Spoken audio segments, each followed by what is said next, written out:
Voilà, on continue ensemble sur la lettre aux Romains. Après cette introduction, nous allons voir le premier chapitre de la lettre aux Romains, du verset 1 au verset 17. Je vous propose de le lire d'abord, et puis en le lisant, de vous donner des éléments clés de compréhension du texte en le lisant tout simplement. Vous pourrez vous-même lire ce texte, le méditer. Moi, je le lis dans dans la traduction second révisée.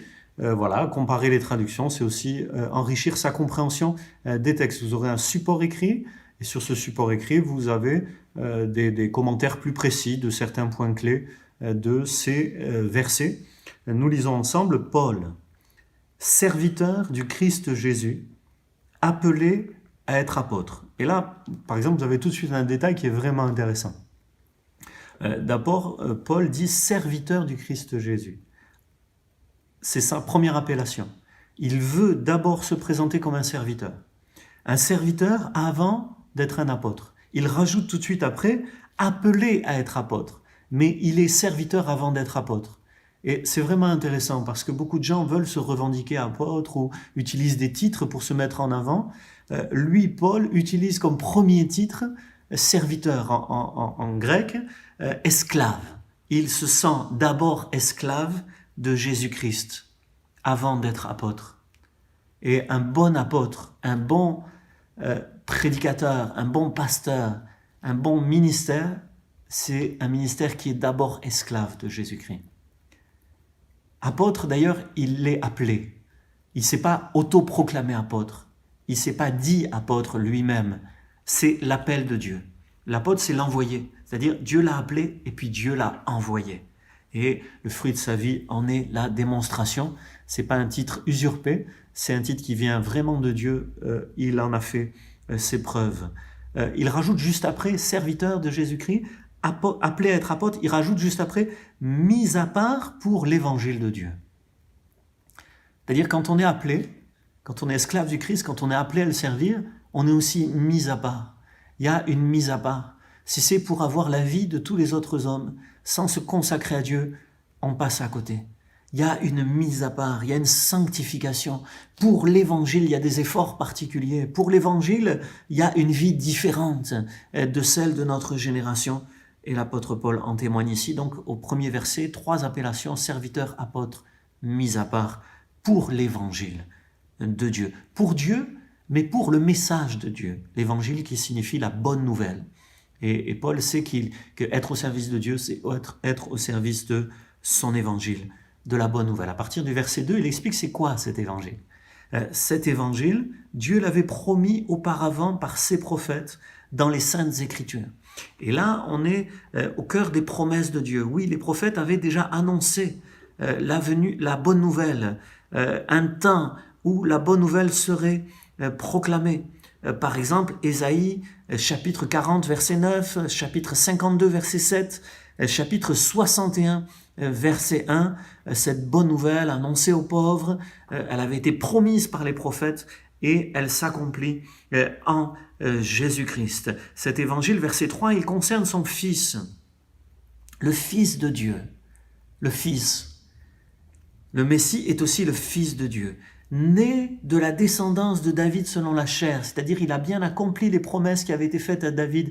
Il est né dans la famille de David, dans les évangiles. C'est quelque chose d'important pour l'apôtre Paul, c'est aussi quelque chose d'important.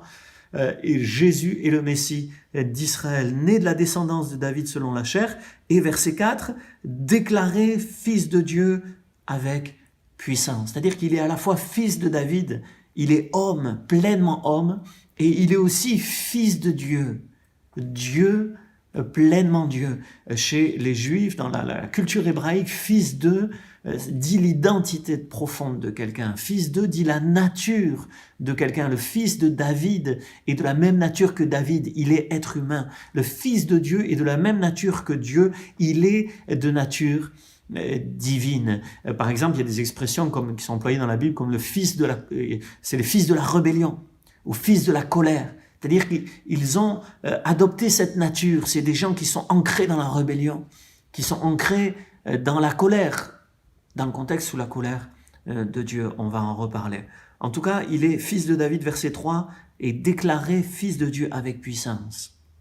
Selon l'esprit de sainteté, par sa résurrection d'entre les morts. Et ici, ça signifie que Jésus n'est pas devenu fils de Dieu par sa résurrection, mais il a été déclaré, proclamé, manifesté, affiché comme fils de Dieu aux yeux de tous par sa résurrection d'entre les morts. Lors de sa vie terrestre, il est déjà apparu comme un homme exceptionnel.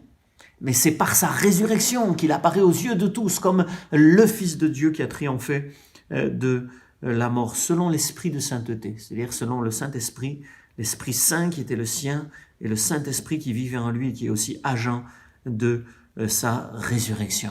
Et donc, au cœur de l'évangile que Paul va expliquer ici, et on va se pencher tout au long de la lettre aux Romains sur des tas de concepts théologiques majeurs, essentiels, ce qui est d'abord et avant tout important, c'est la personne de Jésus.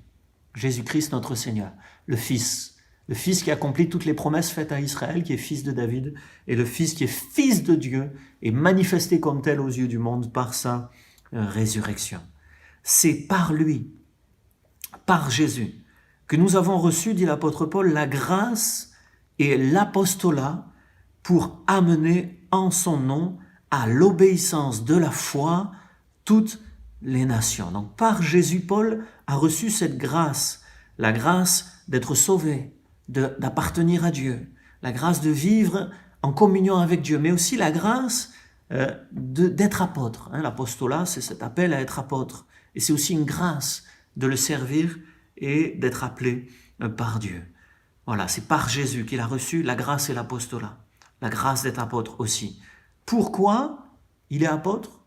Pour amener au nom de Jésus à l'obéissance de la foi toutes les nations. C'est intéressant parce que la foi qui va être au cœur du message de Paul dans la lettre aux Romains, la première fois que la foi est mentionnée dans sa lettre, il est question de l'obéissance de la foi. Et on verra qu'on est sauvé par la foi seul, on est sauvé par la foi sans les œuvres de la loi, mais pas sans obéissance. En tout cas, l'objectif du ministère de Paul est d'amener les gens non seulement au salut par la foi, mais aussi à l'obéissance de la foi. Il le dit ici au verset 5 du chapitre 1er, et ceci pour toutes les nations, donc forcément aussi nous, et aussi les gens qui habitaient à Rome en ce temps-là, parmi lesquels vous êtes aussi, vous qui avez été appelés par Jésus-Christ. Il vient de dire qu'il a été appelé à être apôtre au verset 1, et au verset 6, il dit, vous aussi, vous êtes appelés par Jésus-Christ. On a chacun un appel différent, on n'a pas tous le même appel, mais on est tous appelés.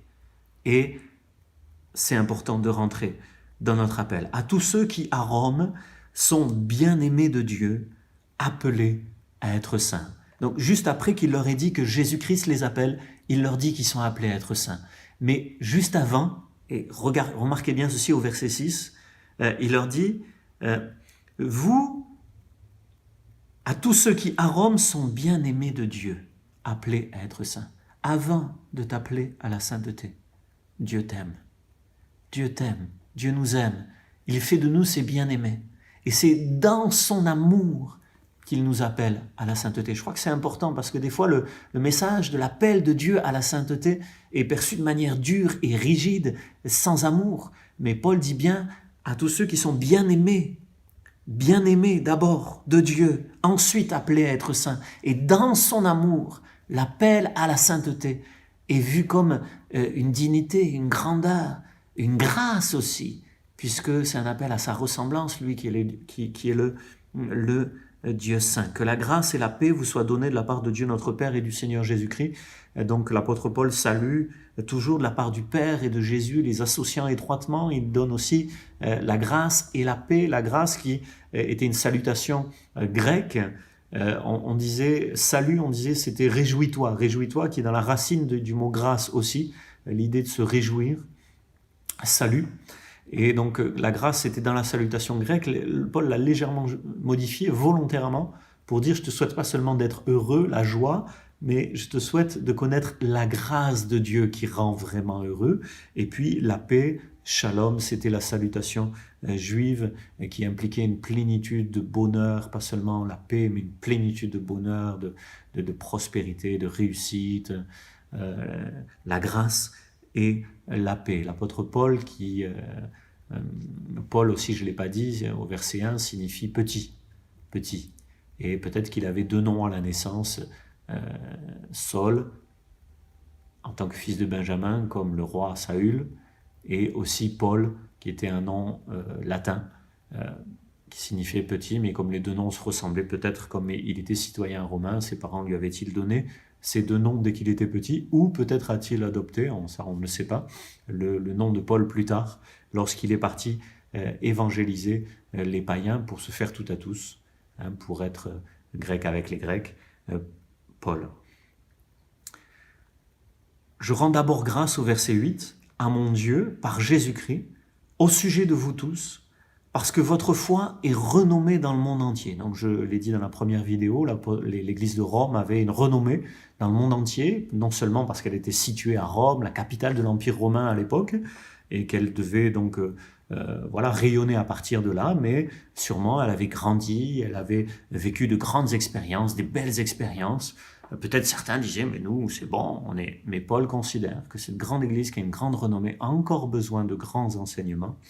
Quel que soit le point où on en est, on a encore besoin d'être enseigné. Il dit au verset 8, « Dieu que je sers en mon esprit en annonçant l'évangile de son Fils. » Donc ça c'est intéressant.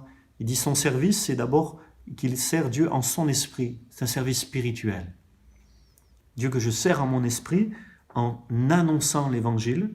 D'abord, il sert Dieu en son esprit, c'est-à-dire que la base, c'est un service spirituel, un service intérieur, intime, personnel, de communion avec Dieu. Et puis ensuite, ce service de communion va permettre, donner une force pour annoncer l'évangile, en annonçant l'évangile de son Fils, que je sers en mon esprit dans l'évangile de son Fils, littéralement, annoncer a été rajouté dans la traduction, c'est-à-dire en communion avec l'évangile de son Fils. Voilà, c'est à la fois un service spirituel et un service en communion avec l'évangile du Fils. Dieu m'est témoin que je fais mention de vous toujours et continuellement dans mes prières. C'est-à-dire avant de leur écrire, sûrement en leur écrivant, et après leur avoir écrit, avant de les rencontrer, il prie pour eux. Il y a un ministère de prière qui précède le ministère d'écriture ou de prédication.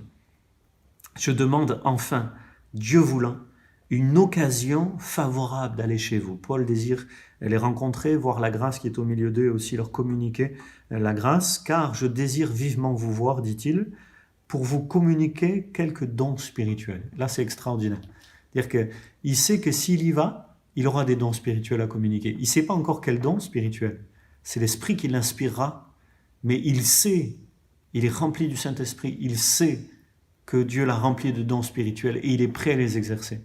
Et il veut aller vers eux pour exercer ces dons. Ça, c'est formidable. Quelle assurance il a. Je ne sais pas si vous avez cette assurance.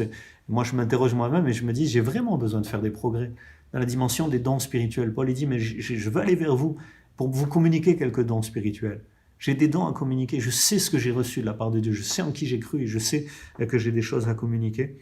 Quelle merveilleuse parole pour vous communiquer quelques dons spirituels afin que vous soyez affermis pour les fortifier, les encourager, ou plutôt, il se reprend, c'est intéressant, ou plutôt, afin que chez vous, nous soyons encouragés ensemble par la foi qui nous est commune, à vous et à moi. C'est-à-dire qu'il ne veut pas laisser croire qu'il est un donneur de leçons, qui va arriver, communiquer des dons spirituels, et puis c'est tout. Il sait qu'il a des choses à donner, mais il sait aussi qu'il a des choses à recevoir. Il veut donner en premier parce qu'il aime, pas par prétention, mais par amour. Celui qui aime veut donner en premier. Mais il sait aussi par humilité qu'il a des choses à recevoir, que nous soyons encouragés ensemble par la foi qui nous est commune. Quand on partage la même foi en Jésus, le partage de notre foi est source d'encouragement. Je ne veux pas vous laisser ignorer, frères, que j'ai souvent formé le projet d'aller vous voir, afin d'avoir quelques fruits parmi vous. Donc il veut y aller, il a voulu y aller même plusieurs fois, comme parmi les autres nations. Mais j'en étais empêché jusqu'ici. Alors, est-ce que il a eu trop de travail? Est-ce que le diable s'y est opposé?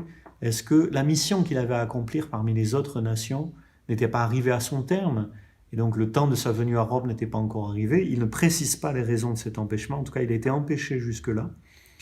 Mais il sait, il le dit au verset 14, « Je me dois aux Grecs et aux barbares Grec, barbare, c'était la division la façon de classifier les hommes parmi les Grecs. Les Grecs se considéraient comme la grande civilisation par excellence. Et c'est vrai que c'est une civilisation extraordinaire qui a laissé des marques jusqu'à aujourd'hui.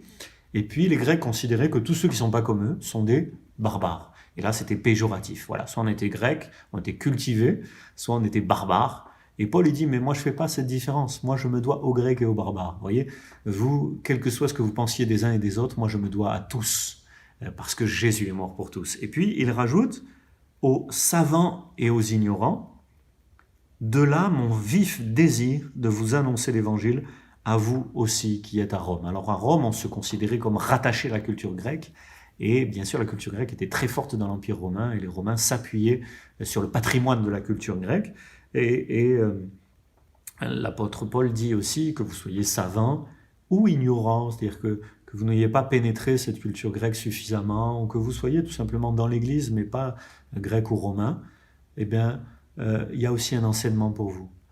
On n'enseigne pas que les savants, on enseigne aussi les ignorants, pour faire progresser leur connaissance et reculer leur ignorance. On n'enseigne pas que les ignorants, on enseigne aussi les savants, parce qu'on a toujours des choses à apprendre en plus.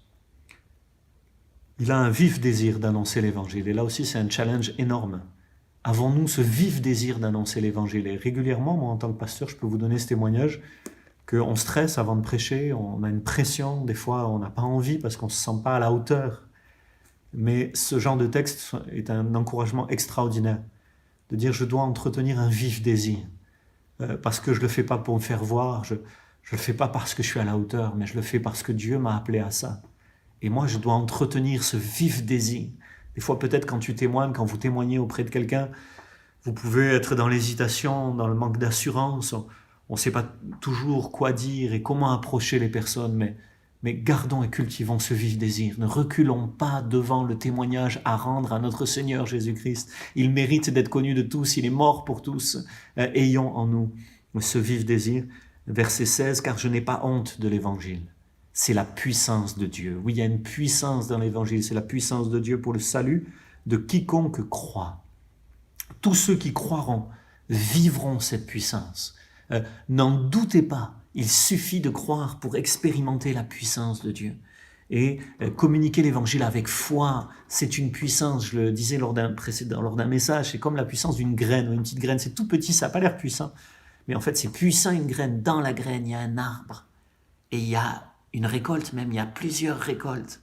Et il y a un arbre qui va vivre plus longtemps, pour la plupart des arbres, plus longtemps que celui qui l'a planté. Vous voyez, celui qui a la graine et qui la voit toute petite, il la met en terre, mais l'arbre va pousser, va produire du fruit, mais le gars, le jardinier, celui qui a planté, il va mourir et l'arbre sera encore là. Il y a une puissance énorme dans la graine, dans la semence, et l'évangile est comme une semence, avec une puissance extraordinaire pour des années et des années de grâce, d'action de Dieu, pour quiconque croit, c'est-à-dire c'est pour tout le monde, sans exception, pour ceux qui sont élevés, ceux qui sont abaissés, ceux qui croient être suffisants ou ceux qui ne se sentent pas du tout suffisants. Il y a une grâce, une puissance pour transformer tous les hommes sans exception. Et Paul dit du juif premièrement, puis du grec. C'est intéressant, les Grecs distinguaient le monde entre les Grecs et les barbares, les cultivés et les ignorants, les incultes.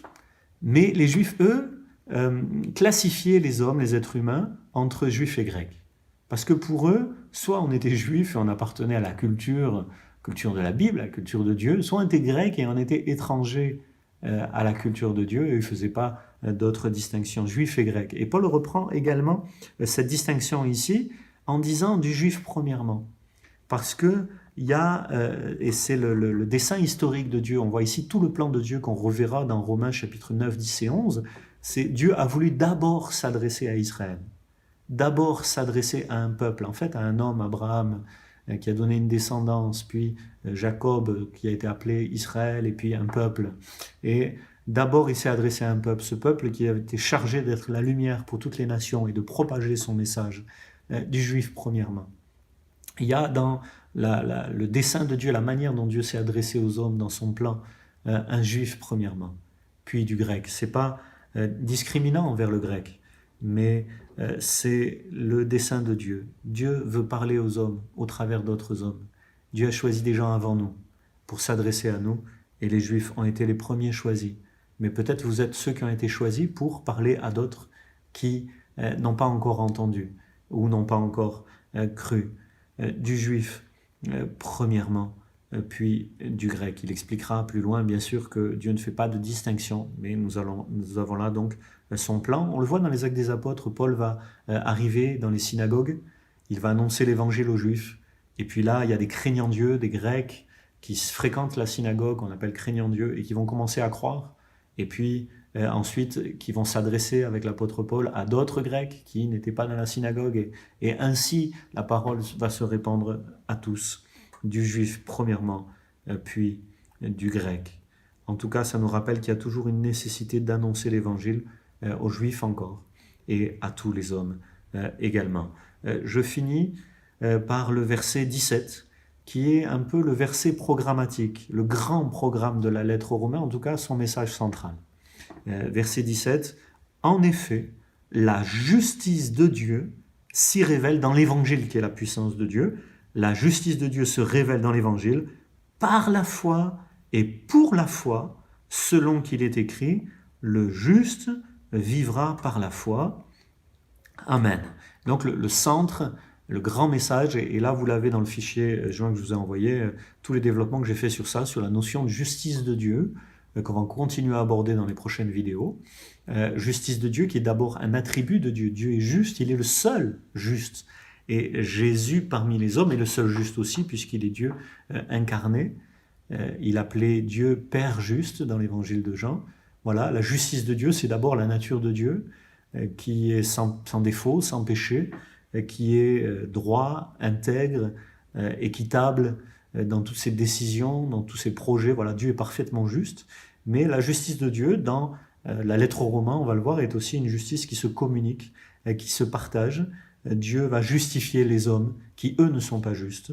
Et donc, la justice de Dieu qui se révèle dans l'Évangile a aussi, c'est une bonne nouvelle, c'est cette dimension de justice que Dieu communique par la foi et pour la foi. Alors là, il y a beaucoup de discussions sur le sens de cette expression « par la foi, pour la foi ». Vous le découvrirez à l'écrit dans les documents que nous vous transmettons en parallèle de cette vidéo, mais pour vous qui êtes inscrits donc à notre école biblique locale. Ce que j'aimerais dire, c'est que c'est par la foi et pour la foi. C'est-à-dire que cette justice de Dieu, Dieu la communique à ceux qui ont la foi, à ceux qui la saisissent par la foi. Et puis, elle nourrit leur foi. Elle fait vivre leur foi. Elle développe leur foi. Cette justice de Dieu, elle est au début, elle est au milieu et à la fin de toute vie. La foi se nourrit de la justice qui vient de Dieu. La foi ne se nourrit pas de ses propres œuvres. La foi ne se nourrit pas uniquement de ses expériences. La foi se nourrit de ce que Dieu communique. Et si les expériences nous aident, c'est parce que c'est le moyen par lequel Dieu nous communique des choses. C'est la foi en réalité. La foi qui saisit dans les expériences, dans les observations, dans les circonstances, dans les lectures. La foi saisit toute la justice que Dieu veut communiquer selon qu'il est écrit. C'est le prophète Habacuc qui avait dit ceci: « Le juste vivra par la foi le juste vivra ». Il est question de vie éternelle, de vie, de qualité de vie, déjà sur terre, de vie éternelle que Dieu communique à ceux qui ont la foi, mais il est aussi question d'un mode de vie. Le juste vivra par la foi, c'est-à-dire c'est un mode de vie. Désormais, celui qui est justifié par la justice communiquée de Dieu, alors il vit par la foi. Et il fait tout par la foi. Il sert Dieu par la foi. Il aime son prochain par la foi. Il continue à espérer par la foi. Le principe de foi est au cœur du mode de vie du croyant qui reçoit la justice de Dieu.